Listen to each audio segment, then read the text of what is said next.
Welcome home. We are WNST, AM 1570, Towson, Baltimore, and Baltimore Positive. Happy holidays. We're going to do this one last time this year, just after Christmas on the 27th. We're going to be at Fadley's doing the Maryland Crab Cake Tour for the last time there. I still have leftover scratch-offs. They do smell. They actually smell more when you sniff them. I learned that from John Martin over at Wise Markets this week on the Maryland Crab Cake Tour. Friends at Window Nation reminding you, hey, it's cold outside. Santa coming down the chimney. 86690 Nation. You buy two, you get two free. 0% financing for 5 years. And Jiffy Lube Multi-Care, my little orange light's still on. I went and got cookies. I did stuff. Had crab cakes. I went to Coppin.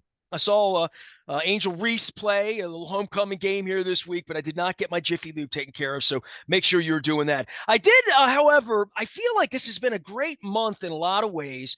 I miss my wife. She's been away for a couple weeks with her sister, but I've been like out doing a crab cake tour, out visiting with people. I feel like I've seen like everybody this month, like all my clients, all my friends. I've seen fans. I've been out at sports bars. I just been around, but I don't know that I had a better conversation or more fun.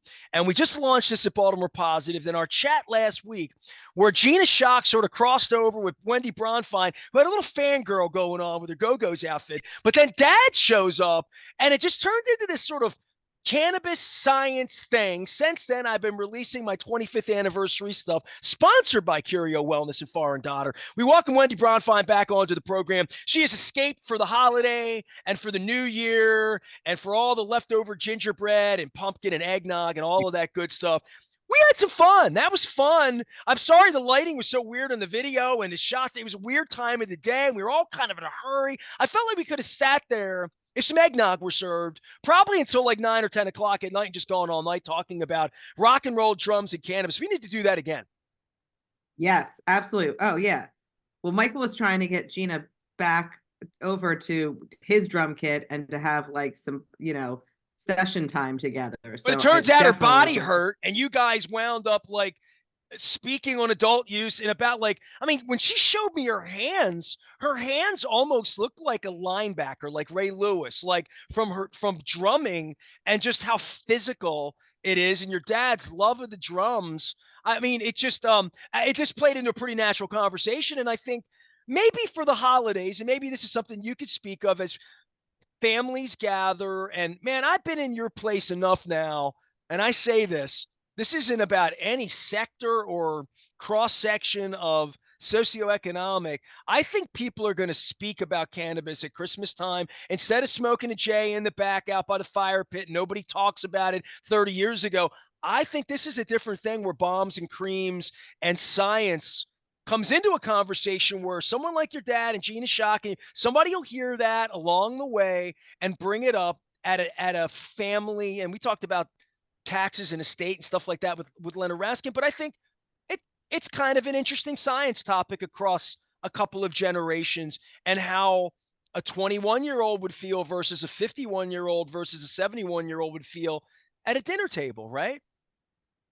Oh, absolutely. I mean, I think it's definitely getting more and more into conversation amongst people in their daily lives. I mean, our lens is always, how can cannabis be used to improve your quality of life, which might be social use, right?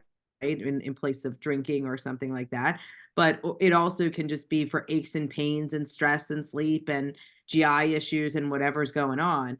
I think internally we're very excited because there's sort of a shift here, right? So in the previous years when we were just medical from 2017 until through last December, it was, what we would see a lot was this peak in sales in the end of year because people just had lots of stuff to do and they were looking to be energized or their mood uplifted. They were stressed. They got the family, the in-laws. They like kind of want to deal with that mental health part. And But they're probably now, not working, right? I mean, this week they're kind of off and they're kind of like, hey, I want a little vacation and or maybe to paint the walls and get things done too, because there's a part of a sativa yeah, that can make you very, very active and very, very focused on getting a project done safely, of course, right? absolutely. And because there's a lot of things that that are not about quote how high you would get, right? They're just sort of improving the your mood or how your body feels without feeling intoxicated. But I think this year, what's really exciting and what we keep buzzing about in the office is like, it's the first time it could be a gift. You can buy it. It's not just buying it for you. You can buy it for someone else. It's stocking stuffers, it's presents. You know, bunch of people in like a couple weeks are gonna be talking about what their New Year's resolutions are and choosing their health and wellness. For the I got gym one, by rats, the way. New Year's resolution: don't be hungover on New Year's Day. yeah, well, cannabis could help with that. Well, I'm just saying, right? Like, I'm saying I've some of the worst days of my life. I can go through the calendar. January 1, 1996, Ocean City. No good, I mean, like, literally. And I do. I mean, we all speak of running around getting hammered on New Year's Eve, right? Like parties. That was very socially. I mean, geez. I mean, CNN with Anderson Cooper and and Andy Cohen, right? Like, so we talk about it in that way after Prohibition 100 years ago, but boy, the hangover on New Year's Day. Let's talk about that because you don't have that to have the feeling of being light and fun, but also the fact Yeah. that adult use, it's legal. This is the first year we can literally talk about that. Yeah, I mean, look, you and I, we talk about our terp chews all the time, but the orange and the mango terp chews, like that's their formula. Their formula is uplift and energize, and in a lot of ways, people use them daytime, right? To as a start instead of waking up and having a cup of coffee, use that. But I mean, I personally find that I use them most often on a Friday or Saturday night. So a New Year's Eve would be an ideal scenario to be highly social, no pun intended, but not feel inebriated. Wendy Bronfein is here. She's always educating us. She gave me the shirt. By the way, I need a large. This thing's shrinking, or maybe I'm just getting too buff on the yoga mat. The Oh, I'm a blunt. Probably the latter. That's what I'm thinking. I've been on the yoga mat a little bit this week. Hey, I had that conversation I had before you even got there. I hope you could listen to Drew Westervelt, who sat in your showroom and in the wellness side, and just we sat there and talked about this product that gets stench. Like crazy conversations I'm having here, sponsored by our friends at Curio Wellness and Far and Daughter on our 25th anniversary. I feel like the last couple of weeks we've just talked about so much beyond just the Ravens winning and all of that, but the science of what you're doing and next year. And I talked to John Martin about this with sports wagering, which 2 years ago wasn't a thing, and a year ago was just coming online, and then the mobile side of it. With you guys, with the science of the things you're doing, what has you excited about 24? What are you looking at as an industry thing now that this has been much more established in a lot of ways and legalized and available and talked about and in the open and in positive lights, but also in, hey, take it easy, this is new. But for your industry next year, what happens in 2024 in your industry?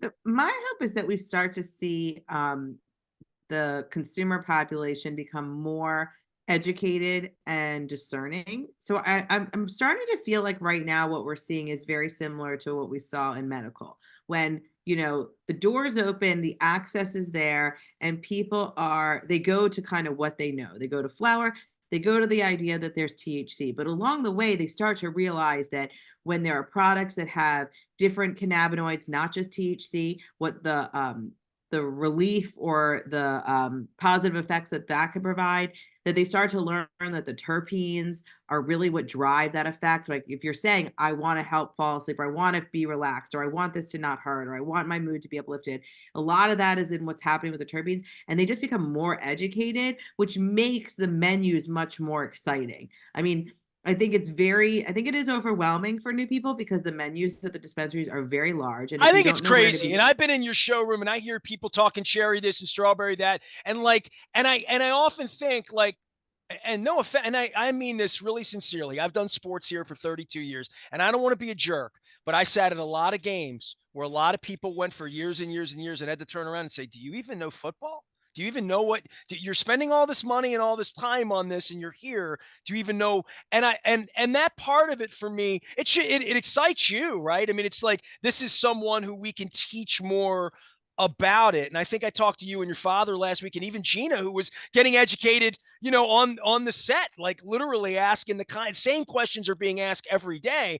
But the more your people can understand about all of it, it goes beyond maybe where it was the first 50 years of my life, which is it gets you high, or it makes you laugh, or makes you giggly, or makes you sleepy, or gives you a headache, or whatever those old world thoughts would be. I think it's much more specialized now in what, if there's a level of trust and there's a level of use it, see what it does, experiment, and then move from there to say, I don't need to smoke it out of a pipe to get a good night's sleep. There's a product here that is scientific and way beyond. I was explaining to a friend of mine about the time release part of it, my chiropractor actually, and he's like, "Really?" And I'm like, "Really?" And this is stuff that I guess 2, 3, 4 years ago didn't exist, Oh, right? definitely. No, absolutely. Yeah, I mean, I think it's so much beyond. Look, there's plenty of ways to inhale it, whether it's through flower or vape, but like I don't even know if people at this point understand the difference in, they know strains, right? But do they understand the difference in how stuff is grown, the quality of the operator who's delivering you that product, the way that it was extracted to get the oil to make a vape or other products, all these things. Like, there's a lot of products that we buy in grocery stores, in like in Walgreens and things like that, and we have such a perspective on this brand versus that brand and how it was made and why I would choose this over that. I think the consumer is not there yet to understand how nuanced it can be, but we saw this before, and I think that will come in this next year as more people continue to buy and start to understand. And the other piece of it is the people who work in the dispensaries, right? There's a lot of new staff who came on when we went to adult use because we just needed more people to support this industry. The more they become educated, the more that they can inform consumers on the right product. I think that's an ideal place. You want to know that the person who's guiding you is thinking about your needs and the product, not just what they want to sell. Wendy, I mean, I could go at this for hours, but the more I think about it, I have to laugh a little bit because I'm thinking a lot about my mom this time of year. Lost my mom 5 years ago. She'd be 104 or whatever it would be at this point. And how many times my mother would roll into a Rite Aid or the, dime store back when I was Reed's back when I was a kid, or if you're in New York City, and say, I want some Tylenol, I want some Aleve, I need some Advil. Not knowing what an acetaminophen would be, or an aspirin would be, or a bear would be, or a bufferin. God, I'm just going through all these names with you. I guess I went through Absorbine Junior and Bengay and all the rubs back in the day, But I'm just thinking about, like, for me personally, the last 30 years of my life, I do better with Advil than I do with any of the rest of that stuff. And I'm not an Advil junkie. I'm one, I know enough to know enough that it's not good for you and it's not an everyday thing. But I can't begin to tell you how many times I feel inflamed, something's bad. Take 2 of these, 3 of these, 4 of these. Make sure you're, washing it down with a lot of water and making sure you're eating things to, I mean, all of this common sense drug use, like the drugstore, like Walgreens. We've all gone in there with something and found the aisle, whether it's a cough, whether it's a hack, whether it's an eye drop, whatever it is. And I know that when this is all said and done, your legacy, and from talking to you, and you're going to be known as people that are going to be healing those things, not as a head shop. I mean, I think that's our hope, but for being able to use that science to address all markets, right? Those who are very symptomatic or condition specific, who are looking for a way to harness cannabis as a resource, and those who want cannabis for a social lifestyle purpose, who just want to know that they're getting a really great quality product, that is made in facilities that kind of take the greatest steps to ensure that quality. And I think that right now that's what we're able to deliver and what we will continue to deliver, because there's a lot of power in this plant, and we're just trying to harness it in a lot of different ways to meet people's needs. All right, we'll cut it short this week. Wendy's been around the last couple of weeks doing all sorts of pre-holiday stuff, and with Gina Shock, with her dad Mike, who really, we got to have him back on. You're going to let him come back on the show, right? Because I have more Yes, questions, I and would I would I, recommend. okay, just yeah, I think he has answers. We'll figure out the rock and roll thing. And by the way, I'm going to follow up with Gina because like I didn't even do a whole lot of all the stuff that she's doing in the 2024 other than this drum art stuff she was doing in her book. So Gina has promised to come back on pretty soon again as well. So we'll connect all the time. We're still going to be doing this I'm next week when it's 2024, right? Yeah, I'm gonna plug her book for her because I was fortunate enough to get a copy and then I took it home and was looking at it and it is really cool. It's called Made in Hollywood. It's all her photos from the years with the Go-Go's and on the road and young in the story of the band. I mean, like shots of Polaroids and then it just these behind the scenes like, oh, we were just backstage and here's like Sting and Stuart Copeland hanging out and like there's just it's amazing there's the story of the band and seeing them and it's a really great cocktail book. So last minute shoppers, if you're looking for something and you love music, you love the 80s, you love the Go-Go's, I'm telling you, go get it. Even if you love Dundalk, because there's a hell of a local story in there somewhere. So That's true. uh, That's it. I'm telling you, it's going to be like the Dan Fogelberg song on New Year's Eve. I'm going to be like in the Drug City liquor store aisle and run into Gina and wind up like, that was my birthday a couple months ago. So Gina and I were destined to figure it out. So we'll figure that out. I'll figure you guys out next year as well. Have a great holiday. Have a great New Year's. The Ravens are still going to be playing when the next time we get together, at least into the playoffs. We have to figure that out. So some excitement around here as we get into January as well. And we got concerts, we got music, we have all sorts of fun stuff, but we got to get through this winter thing first. We got to warm up here a little bit. Yeah.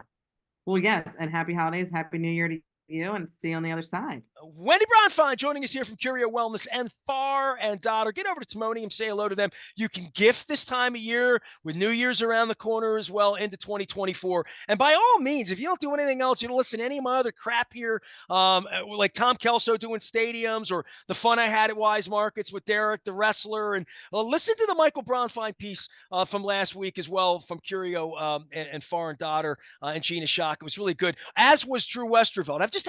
It's been fun. It's been a good couple of weeks around here with the Maryland Crab Cake Tour. We're going to be taking it back out on the road with the leftovers and still winners provided here at Peppermint Payout. Oh snap! The gingerbread sniffer scratchers, as well as the Unwrap the Cash holiday scratch off tickets for the Maryland Lottery. Our friends at Window Nation, 86690 Nation. And last but never least, certainly not today with my little orange lights going on, Jiffy Lube Multi Care. I didn't even have time to go across the street from Foreign Daughter last Friday to get my oil changed, but I swear I'm going to get my oil changed at some point before the end of the year. At least I'm not driving a whole lot. Get out, get a crab cake, ship a crab cake, buy something local, kiss the people you love, hug them, get a COVID shot when you do that. Please don't everybody sick on New Year's Eve. I can't be the only one out there wearing a party hat having fun. We are WNST, AM 1570, Towson, Baltimore. Drinking up the eggnog in the holiday cheer and celebrating 25 years at Baltimore Positive.